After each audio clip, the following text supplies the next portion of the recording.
Well, it's the season for parties, beach parties, weddings, barbecues, but you are on the carnivore diet and you want to stay true to your dietary regimen.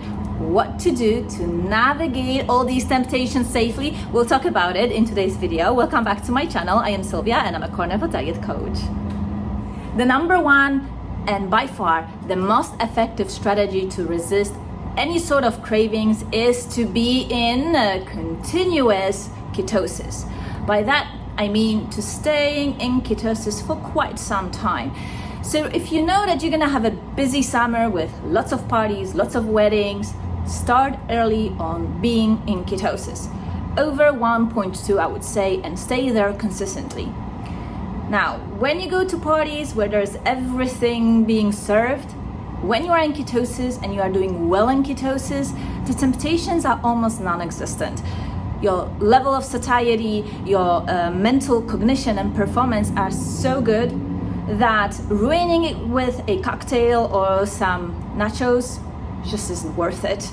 Many of you carnivores stay in low-grade ketosis or go in and out of ketosis. I would say if you're planning to use ketosis as your strategy to resist cravings, be in ketosis for at least 2 weeks and make sure that you stay well above 1.2.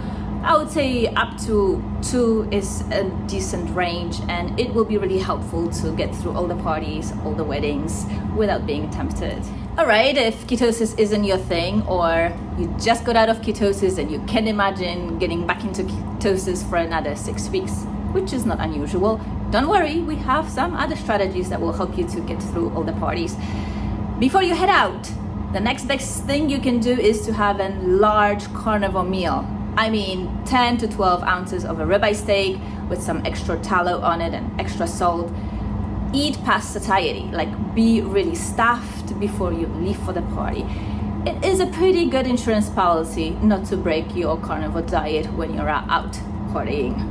If we are talking about more informal gatherings such as picnics or family gatherings or going to someone else's home for a party, you have a lot of options here, as you can bring your own snacks and your own food.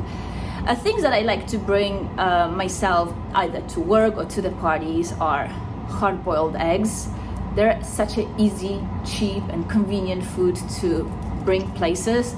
And it is also a great snack just to tie you over. Hard-boiled eggs with some butter and salt on top of it will just tie you over before you get to a destination, and you will feel satiated. Another great snack to bring with you to a party is beef jerky, but be careful. If you are less than 6 months on the carnivore diet, I really would like you to make your own beef jerky. Most of you have air fryers, and most of the air fryers have the option of dehydration, so you can go to your butcher and ask them for a cheaper cuts of beef, have cut very thinly, and you can make it into your own beef jerky. If you're on the maintenance carnivore diet, then you might find store-bought good sources of beef jerky, but I would be careful here. Your own is probably the best. Another easy food to make and to bring to a party is to convert your ground beef into small, bite-sized beef balls, salt them, cook them, and you can either eat them in the room temperature or outside temperature with some extra tallow and some salt, or you can reheat them if the circumstances allow for it. Easy, nutritious, not so expensive, and easy to transport. Another option is to make your favorite steak. After you are done cooking, cut it up into small pieces, pack it up, add some salt, bring some extra tallow, and you can either eat it just like that with some extra tallow with it, or use that very same tallow to reheat it if you have the opportunity to do it. A really good way to even have a lunch at work that way.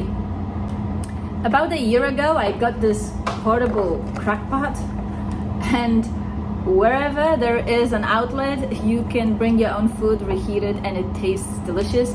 This is most of my work lunches, so I put either a steak, pork chops, or ground beef in here with some extra tallow. I warm it up at my desk, and this is my lunch. Totally carnivore, totally delicious, and so efficient. And last but not least, bring some tallow with you. Most of the people in the mainstream don't believe that tallow a saturated fat is actually good for you, so they likely won't have it in their kitchen. So it's good that you have some tallow. One, you can use it to make the food that you're eating cold more palatable, kind of like dip it in the fat and some salt. Or if you have the opportunity to reheat it, tallow is a really good option for a saturated fat to reheat your meat in. And if you decide to eat some of the foods that are offered at the parties, obviously you're gonna only pick the meat. But I would be very cautious. If you are on a carnivore diet at the stage where you are confident that you are moving towards the maintenance stage, then that's okay. Maintenance stage, that would mean that all of your symptoms of chronic disease are in remission. If you are in the therapeutic phase of the carnivore diet, I would stay away from anything that is offered. And then just drink water, sparkling water, flat water, that's it. So when I go to the parties when there are only cold appetizers, then I'll eat anything that has meat in it. So cold cuts, maybe chicken drumstick, chicken wings, but I skip all the sauces and all the dips.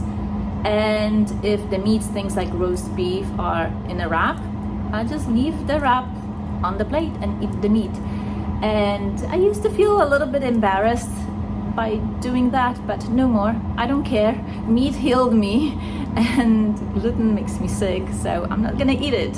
And by now, everybody that knows me know that I eat the meat only, and they're okay with it, and I'm okay with it. Let's talk about alcoholic drinks, because at any party there will be at least one person that will put so much pressure on you to share a drink with them that it's really hard to resist.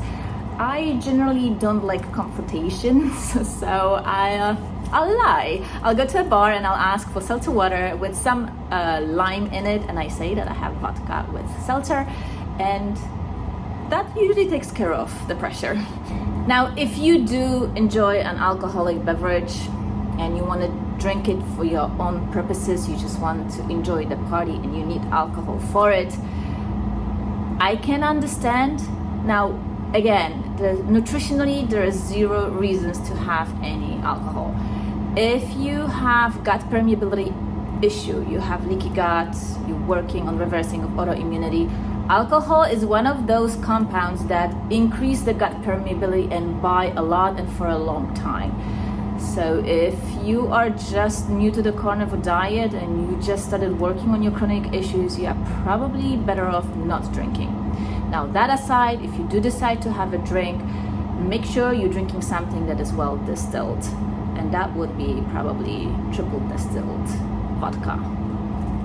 And that's pretty much it.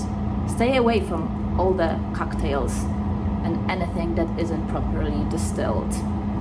Well, I hope this has been helpful to anybody that needs to get through non-carnivore parties. How about we have some carnivore parties, by the way? Maybe we should start doing that. The link to my coaching site are in the description box.